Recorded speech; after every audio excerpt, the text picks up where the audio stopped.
अनुपमा के आज के एपिसोड में हम देखेंगे कि अनुपमा मंदिर में राही से टकरा जाती है। वहाँ राही अनुपमा को बोलती है कि मुझे ऐसा आशीर्वाद नहीं चाहिए और ऐसे बोल के चुनरी फेंक देती है। तो वहाँ मंदिर में जो पंडित जी होते हैं वो बोलते हैं कि ऐसा अपशुकन मत करो और तुम्हें भगवान का और तुम्हारी माँ दोनों का आशीर्वाद मिल चुका है, इसलिए तुम ऐसा मत करो। पर राही किसी की नहीं सुनती और अनुपमा को खरा खोटा सुनाने लगती है। वो बोलती है कि फाइनल से पहले यहाँ मिलने की कहाँ ज़रूरत थी।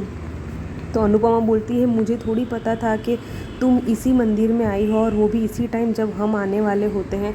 पंडित मनोहर राही को बोलते हैं कि मंदिर में ये शोभा नहीं देता, तुम दोनों मेरी शिष्य हो, तुम दोनों ऐसे मत करो, अच्छे से रहो और कंपटीशन में ध्यान दो।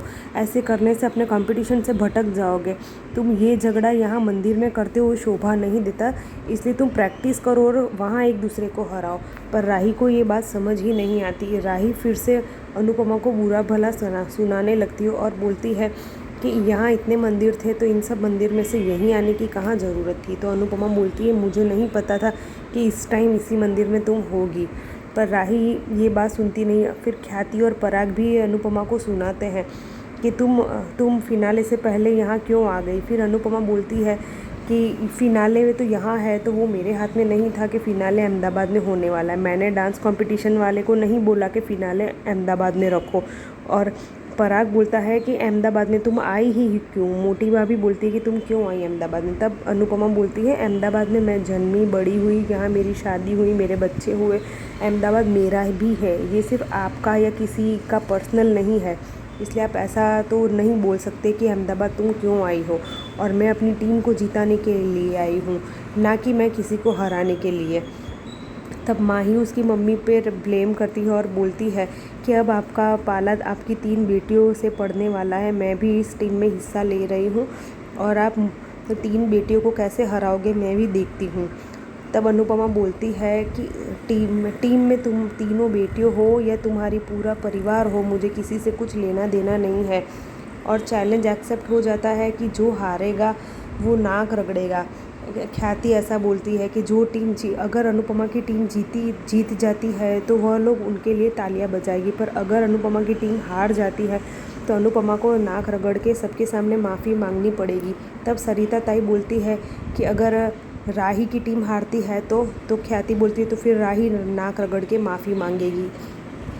और यहाँ अनुपमा सबके सामने उसकी टीम के साथ निकल जाती है भगवान की पूजा करके। राही ने और अनुपमा ने दोनों साथ में पूजा करी और निकल जाती है। मतलब दोनों कॉम्पिटिटर है, इसलिए ऐसा किया कि हमारी टीम ही जीतेगी और ऐसे निकल जाती है।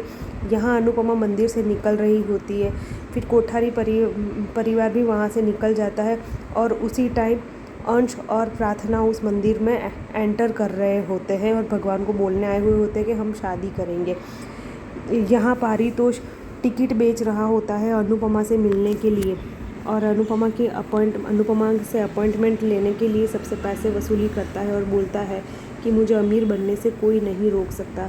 यहाँ प्रार्थना और अंश मंदिर में जा रहे होते हैं और भगवान को बोलने जा रहे होते हैं कि हम शादी करेंगे और उसी मंदिर में से तब अनुपमा निकल जाती है। पर प्रार्थना और अंश फूल ले रहे होते हैं तो अनुपमा की नज़र उन पर नहीं जाती और अनुपमा जैसे ही बस में बैठने के लिए मुड़ती है वैसे ही प्रार्थना और अंश मंदिर में एंटर होते हैं और प्रार्थना और अंश कोठारी मैंशन जाते हैं और अपना फ़ैसला सुनाते हैं कि हम लोग शादी करेंगे। कोठारी मैंशन में सब लोग बोलते हैं ये ऐसा क्यों कर रहे हो, ऐसा नहीं करना चाहिए। तब गौतम को गुस्सा आता है और ये बोलती है कि मेरा बेटा है, अंश का नहीं है, वो गौतम का ही है, पर मैं शादी अंश से करके अंश उसका नाम देने वाला है। यहाँ अनुपमा खिड़की से देख रही होती है कि अहमदाबाद कितना जाना पहचाना है, पर बहुत